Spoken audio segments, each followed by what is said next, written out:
ہمارے ہاں دعا دینے اور دعا لینے کا رواج بھی اب چلا گیا. ہم نے دوسروں کا کلچر، تہذیب اپنا لی. ہمارے ہاں جو لفظ کہے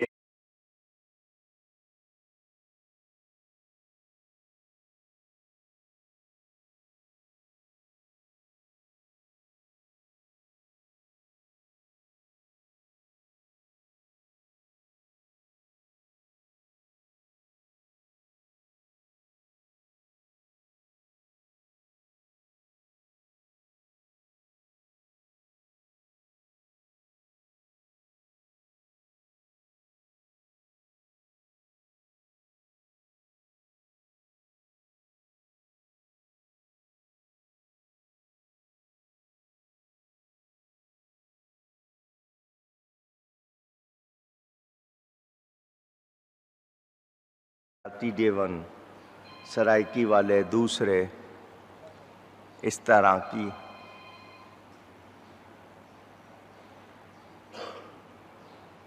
دعائیں آپ کو سننے کو ملتی ہیں. ہمارے ہاں خواتین میں یہ تھا کہ ان کو سلام کہیں تو آگے سے کہتی تھیں جیتے رہو. حالانکہ سلام کا جواب جیتے رہو نہیں ہے. کوئی سلام کرے تو جواب میں وعلیکم السلام کہہ کے پھر کہیں جیتے رہو، خوش رہو. پہلے وعلیکم السلام کہنا، کیونکہ سلام کا جواب دینا ضروری ہوتا ہے. تو ہمارے ہاں یہ الفاظ بھی اب رخصت ہوتے جا رہے ہیں. سلامتی چاہنا، سلامتی پھیلانا، سلام کو رواج دینا. ویو کرنے کی عادت ہو گئی، سلام کا لفظ کہنے کی بھی عادت ختم ہوتی جا رہی ہے. اللہ تعالی توفیق دے تو اپنی زبانوں کو اچھے کلمات سے تر رکھیں. یعنی آپ کے زبان پر رہیں تو اچھے کلمات رہیں.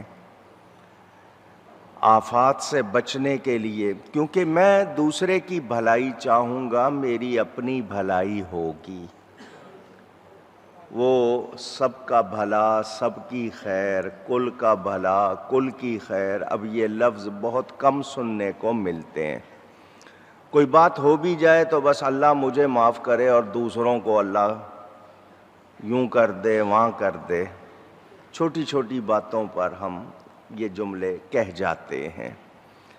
تو یہ اللہ کی طرف سے ہے کہ سلامتی، سلام کے ساتھ پیشوائی ہوگی. اب یہاں یہ بات ضرور کرنا چاہوں گا کہ ہمارے اسلام میں یہ محبت کی چابی ہے کہ ہم مسلمان کو ملیں تو کیا کریں؟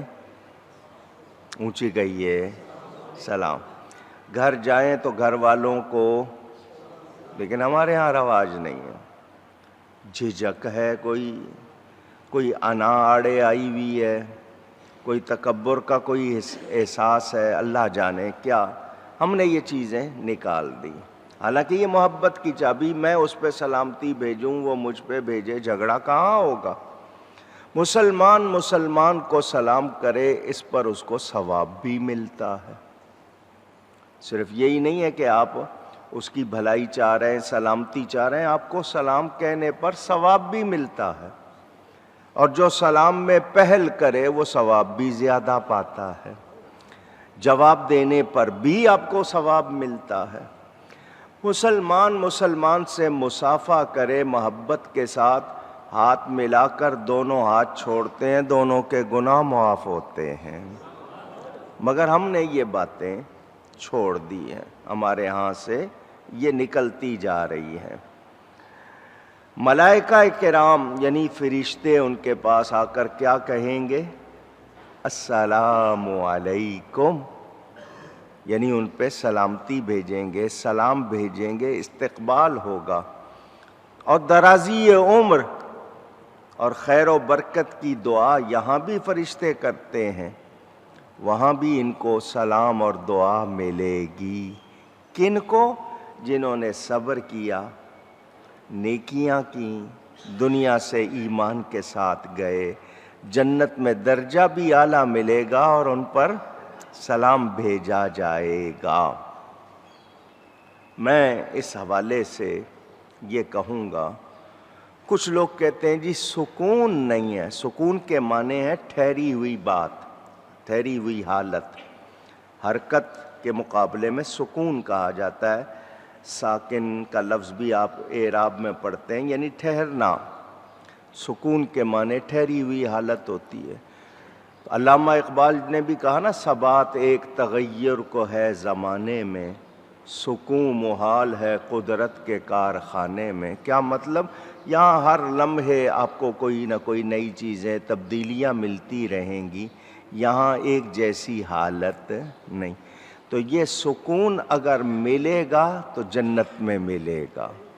اس کو دنیا میں نہ ڈھونڈو، یہ کہاں ملے گا؟ اونچی گئی ہے، جنت میں ملے گا۔ دنیا میں کیا ہے؟ دارالعمل ہے، یہاں آپ نے محنت کرنی ہے، کام کرنے ہیں، سکون آپ کو وہاں ملے گا، وہاں آپ کے لیے راحتیں ہیں۔ یہ تحیت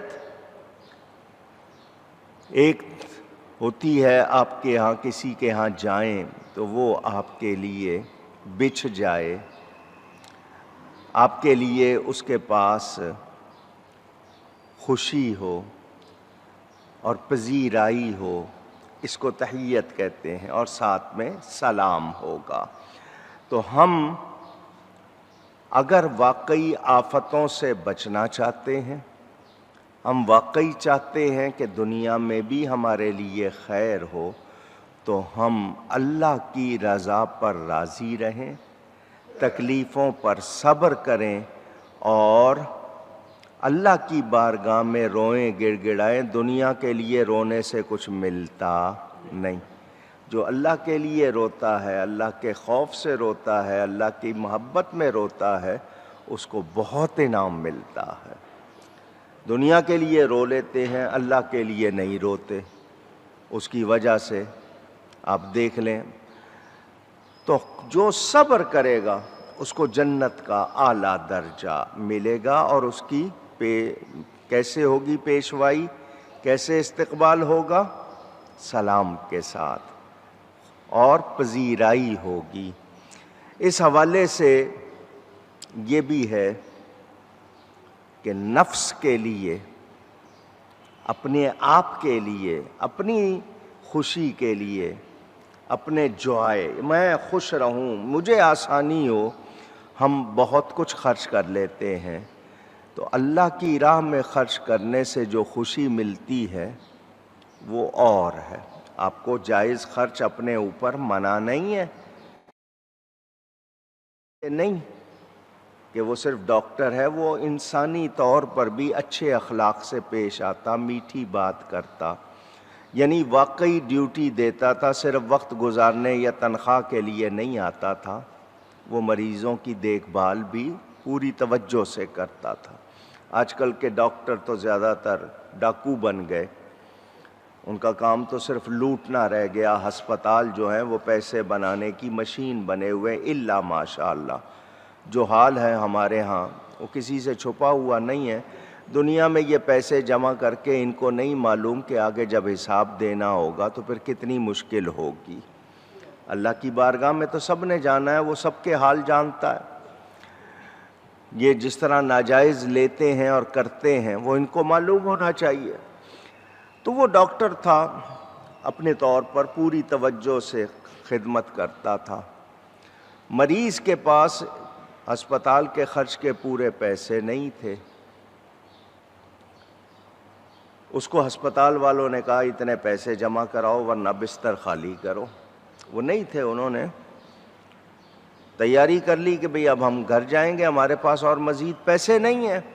اس ڈاکٹر کو پتہ چلا تو اس نے آ کر مریض سے ملاقات کی کہ تم لوگ کیوں جا رہے ہو؟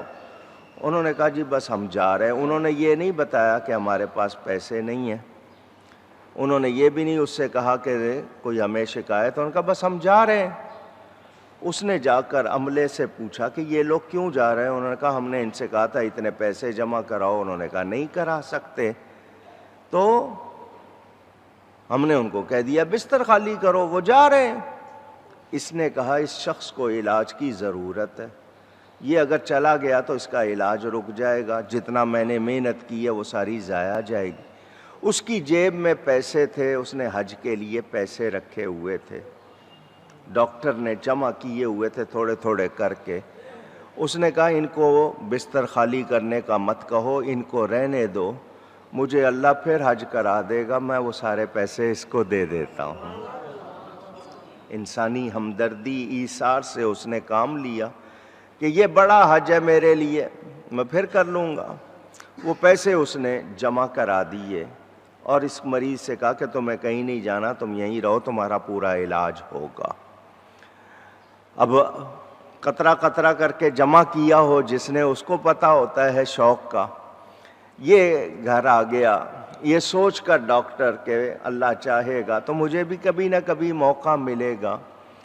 اگلا دن گزرا تو اس کو ٹیلی فون آیا کہ ہمارے جو بڑے صاحب ہیں انہوں نے جانا تھا، ان کے ساتھ ایک ڈاکٹر کو جانا تھا، جس ڈاکٹر کو جانا تھا اس نے انکار کر دیا ہے کسی وجہ سے، تو تمہارا نام چنا گیا ہے، تم ان کے ساتھ حج پہ جاؤ گے۔ یعنی ابھی دیر بھی نہیں لگی اور اس کو حج کا سفر مل گیا۔ وہ ان کے ساتھ حج پر روانہ ہو گیا۔ وہاں گیا تو اس نے ساری بات ان کو سنائی کہ میں نے اس طرح پیسے جمع کیے تھے، حج کے لیے آنا تھا مجھے اس سال، لیکن اس مریض کے لیے میں نے یہ قربانی دے دی تو اللہ نے مجھے بدل میں فوراً حج پر بھجوا دیا۔ اس ڈاکٹر نے کہا کہ تمہارے وہ پیسے بھی تمہیں واپس ملیں گے اور تمہارا حج بھی ہوگا، خرچہ بھی نہیں ہوا، پیسے بھی واپس مل گئے، حج بھی ہو گیا۔